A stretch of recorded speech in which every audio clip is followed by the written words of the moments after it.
नमस्कार. आज मी इथे दाखवणार आहे अंडा करी. त्यासाठी मी लागणारं साहित्य इथे काढून ठेवलेलं आहे. चला तर मग रेसिपीला सुरुवात करते. इथे वाटणामध्ये मी छोटासा तुकडा घेतलेला आहे खोबऱ्याचा, एक कांदा घेतलेला आहे छोटा, एक टोमॅटो, 4-5 लसणाच्या पाकळ्या आहेत, 2 हिरवी मिरची आहे, 1 टीस्पून इथे धने घेतलेले आहे, थोडीशी कोथिंबीर, 4-5 पाने इथे कढीपत्त्याची आहे आणि 4 अंडी मी इथे उकळायला ठेवलेली आहे. तर आता हे वाटण आपल्याला पाणी टाकून आणि व्यवस्थित बारीक करून घ्यायचं आहे. थोडंसं खोबऱ्याचे मी तुकडे करून घेते.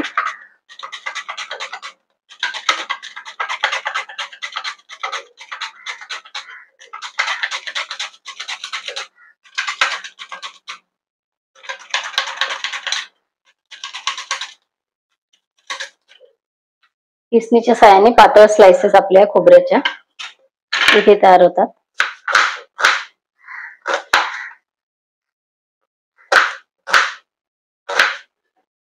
कांदा खोबरं आपल्या इथे कच्चच आहे, कुठलेही साहित्य आपण भाजून घेतलेलं नाहीये. यामध्ये आपल्याला मिरची, धणी, लसूण, टोमॅटो आणि आपली कोथिंबीर इथे वाटणामध्ये घ्यायचे. थोडासा इथे बघा एवढासा आल्याचा तुकडा आहे.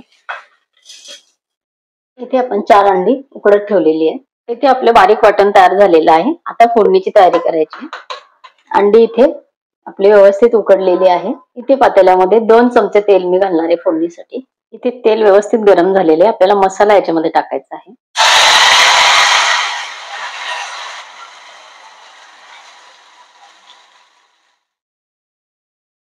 मसाला इथे 1 मिनिटभर आपला व्यवस्थित परतून झालेला आहे. इथे आपल्याला आता काही मसाले घालायचे आहेत. 1 चिमटीवर इथे हिंग घातला, अर्धा टीस्पून इथे हळद घातली मी, 1 फुल वरून चमचा इथे रस्सा भाजीचा मसाला घातलेला आहे आणि 1 टीस्पून इथे घातलेला आहे गरम मसाला.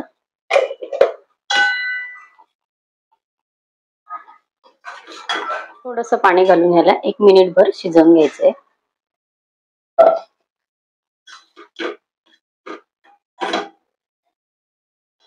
इथे मसाला आहे बघा तेल सोडायला लागलेला आहे. 1 मिनिटभर परतवून झालेला आहे. अंडे आपण इथे सोलून घेतलेले आहे. इथे आपण अंडे सोलून घेतलेले आहे. तर थोडेसे अशा आपल्याला मध्ये मध्ये चिरा पाडून घ्यायचे आहेत.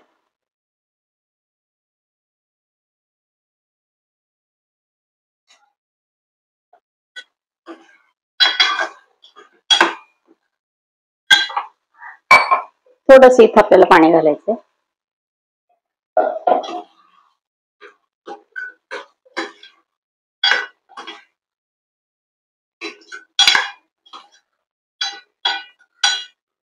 इथे मीठ घालते,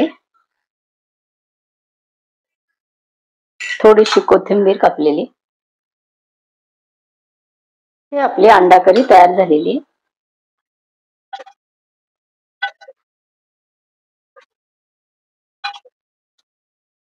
आजची अंडा करीची रेसिपी तुम्हाला कशी वाटली कमेंट करून सांगायला विसरू नका. परत भेटणार आहोत उद्या सकाळी 11 वाजता. तोपर्यंत बाय बाय.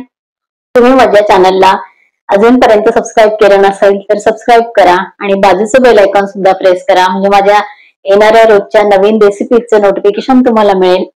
आणि तुम्ही मला इंस्टाग्राम आणि फेसबुकवर सुद्धा फॉलो करू शकता. त्याची लिंक मी खाली डिस्क्रिप्शन बॉक्स मध्ये दिलेली आहे. आणि माझ्या चॅनलवरती बरेच प्रकारच्या रेसिपीज मी दिलेल्या आहे. त्याची प्लेलिस्ट मी चॅनलवरती दिलेली आहे. त्या प्लेलिस्टची लिंक खाली डिस्क्रिप्शन बॉक्स मध्ये दिलेली आहे. तर होम कुक रंजना चॅनलला जरूर भेट द्या.